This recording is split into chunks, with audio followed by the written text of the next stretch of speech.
Jeff Foxworthy, thank you so much for joining us. I appreciate it. Thank you for having me, Mike. So you're coming to the Chevalier Theater that's in Medford on Friday, August 27th for the Good Old Days tour. Now, are you talking about the good old days like 2 years ago or the good old days like 20 years ago? Because a lot of people refer to like pre-pandemic, like 2019 as the good old days. You know what? That is a great point. It's like with my comedy, I always talk about my life, and my wife and I had hit the point where we got our kids raised. They got out of the house. We had a quick snack, and then we started raising our parents. And I swear they passed each other in the driveway. But so my father-in-law, he's just one of those guys. He always talks about how much better things were in the good old days. So when the pandemic hit, I started thinking, all right, I got time to really do a deep dive on this, and let's just go look at every aspect of life, now compared to the good old days. And we all have good old days, Right. But it's like as you get older, technology changes and morals change and society changes, and so I think for all of us, the good old days was kind of our sweet spot in life. That's kind of where we had things figured out. I think back when I was a kid, if you went to the doctor's office and you didn't cry and you behaved, you always got to pick a toy out of the treasure chest. Remember that? Right, yes, yes. yes. And I'm like, why did that go away? Because I'm thinking, right. I wouldn't mind going to the doctor and him putting on the rubber glove and checking my prostate if I knew I'd be leaving there with a new spider ring now, Oh, God.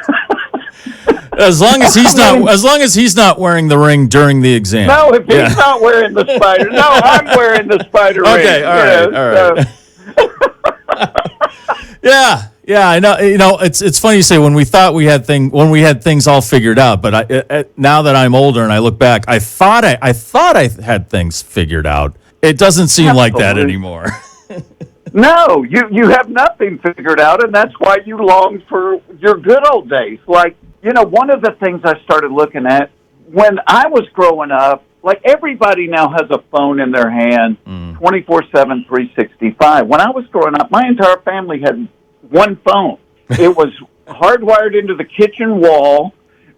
We actually had the avocado green one, and my parents broke down and actually paid for the extra long phone cord, and the phone company didn't cheat you on. Our phone cord was like a quarter of a mile long. My mother could walk down the driveway and check the mail and never quit talking to her sister. Do you remember those phone cords like that? Absolutely. I bent so many of them and broke so many of them out of shape trying to talk to girls without my parents hearing me. Because you would pull it around the corner. Right. And go sit it, against the wall around the corner. Oh, The problem with the extra long phone cord, it always was twisted like Aunt Judy's thong after kickboxing lessons. That thing was just a mess.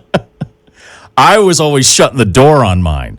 So I actually broke a few, because that's the only way you can get privacy. Yeah, I was trying to talk to girls. I didn't want my parents hearing how stupid I was. Yeah. But soon you're going to be talking to your grandson about all that stuff because you became a grandfather this year, right? I did. Awesome. Congrats. My side of the family, we had 13 girls in a row, so he's the first little boy in almost 58 years. Oh, boy. And I don't know how my daughter pulled this off, but somehow she was able to get on the Jerry Springer show, and we were able to find out who the father is without spending one dime out of our own pocket. So we're so grateful for that. That's awesome. Is any of that experience going to, I know it's relatively fresh, it's a few months, but is any of that going to make it into any of the stuff you'll be talking about at the Chevalier? Yeah, sure. Because that's what I do. And I tell people, I say, go back and watch a special. Go back and listen to an old CD or something. Everything I talk about is what's going on in my life at that particular, it's almost like a history lesson. I've been doing this for 37 years. I started out talking about dating, and now I'm talking about grandkids, so I mean, I've been doing this a minute.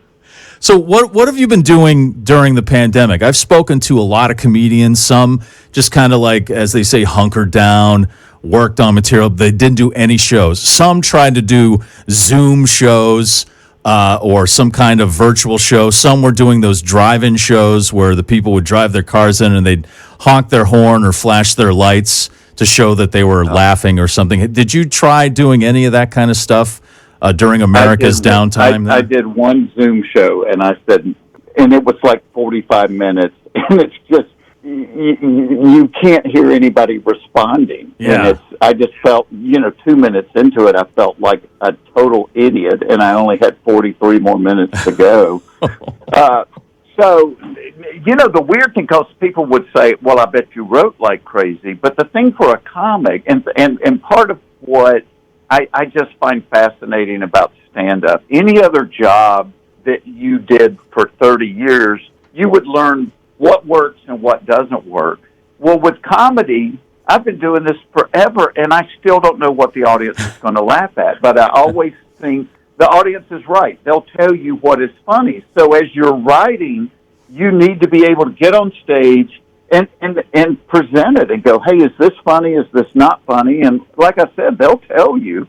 And so I got real frustrated early because I was writing, but I had nowhere to try it out. And so I started working on other things. Like a couple of years ago, I had invented a game called Relative Insanity. Yeah.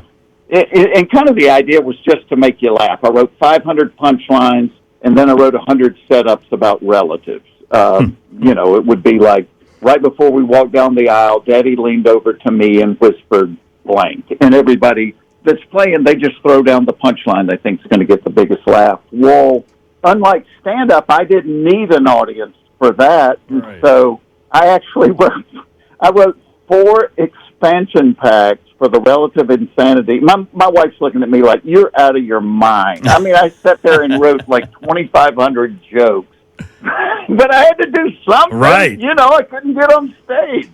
So yeah, that was the big challenge for people in the entertainment industry just trying to figure out how to work around the pandemic and stuff. But it is so good to be back there out. Oh my gosh. And well, seeing. And Mike, I've always said, I'd gotten to the point. Right before I would walk on stage, I would remind myself, I'm like, all right, everybody you're going to be looking at tonight is going through some kind of a struggle. And it might be financial, it might be physical, but everybody's going through some kind of a struggle. And that's, as I've gone through life, I'm like, you know what, have grace with people. You don't know what they're dealing with. And I don't think laughter makes the struggle go away, but I think laughter and live music are both, they're like the release valves that keep the boiler from exploding. You're able to forget about whatever the struggle is for an hour and a half and sit there and kind of diffuse it. And you think about the last 18 months, probably been the most stressful of any of our lives. And the two things we haven't had is live comedy and live music. And so those are kind of our stress relievers. And and as a performer, I just missed it. I love what I do. I'm very lucky. I love, and I've been blessed to do a lot of different things, but if you put a gun to my head and said, pick one, I wouldn't hesitate. It would be stand-up. I just love the instant nature, the fact that, people are there live, and so, I just really missed it. I was going to ask you that because you mentioned the game, and you've been involved in movies and television and very successful there, and radio and everything. And so I was going to ask you, what keeps you coming back to stand up? And you just explained it right there. You just get that. 2 seconds after you say, is it good or is it not good? They let you know, and and that I love doing radio, but. And I'm sure you go through this, is sometimes you say something and you're like, oh, I hope everybody thought that was funny. Right, but you don't necessarily, you don't get that instant response. Right. Yeah. Well, you get a response. It's usually 3 months later in the form of ratings, and you don't even know if those are right. So, yeah, I can see how, at least you're getting the instant response, which is nice. You can figure that out right away. I mean, really, you've had I was reading, you've written was it 26 books? That includes like kids' books too and stuff? I think it's 27 now. Yeah. Yeah, so much. And then you have you have a line of like outdoor gear. Is this like camping gear and stuff? Yeah, well, I grew up, out in the country, bow hunting and fishing and things, and so, yeah, it's called Foxworthy Outdoors. I got a line of stuff on that. Like you said, I got the children's books. I've got the games. Yeah. I mean, I guess I'm just naturally creative. I draw, I paint. I have to be doing something. That's why, I think before the pandemic, the longest I had ever been without being on stage was maybe 2.5 weeks when my children were born. And so now all of a sudden I'm here for 18 months and my wife's looking at me going, don't you have a gig somewhere? Please, dear God, go away for the weekend. Get out of the house. Yeah. Well, what could possibly be next? I mean, are you going to build a redneck rocket and go up into space like Bezos and like Richard Branson? Is that the Foxworthy space travel or something like that? I don't think mine would look like Branson. Mine would probably look more like a Johnny Knoxville thing on Jackass. No, I have no desire to do that. I'm actually loving life. I had no idea before I had a grandson that I had that much untapped love inside of me. So the fact that I get to keep doing this thing that I love to do, and my kids they all live close by and have a grandson. Life's good, and I know people always say, well, comics are laughing on the outside and crying on the inside, and I'm like, no, I'm really not. Right. Life's pretty good. Are you already spoiling I know he's only a few months old. Are you already spoiling your grandson? Absolutely. I walk him around the house and I tell him, I love you more than anybody on the planet. You can have anything you want, and I just tell my kids, sorry, you're not getting this. I've already given it to him. I mean, yeah. Are you gonna? Yeah. I hope you're gonna have a hand. And my grandfather had a hand in my sense of humor. I mean, he taught me all the fart jokes and all that stuff that would make my grandmother angry. I hope you would do that with your grandson. I think you would be disappointed in me if I didn't. Yeah. I can proudly say I am still winning the war against maturity. And one time you'll like this. So years and years ago, I got invited to dinner at the White House, and so I was performing for George W. Bush. And my wife to this day can't believe I said this, but I said, when you're a comic, you try to think, what do I have in common with who I'm talking to? I said, Mr. President, you and I both have 2 daughters. We've both been married to the same woman for decades. I said, during the course of your average workday, you're trying to stimulate the world's largest industrial economy while at the same time preventing global terrorism. And in the course of my average workday, I'm sitting in my office going, what rhymes with fart? That's awesome. And 2 years later, I was doing something else in Washington, and he happened to be there, and he waved at me from across the room, and he walked over and put his arm around me. He goes, hey, did you ever figure out what rhymes with fart? That's awesome.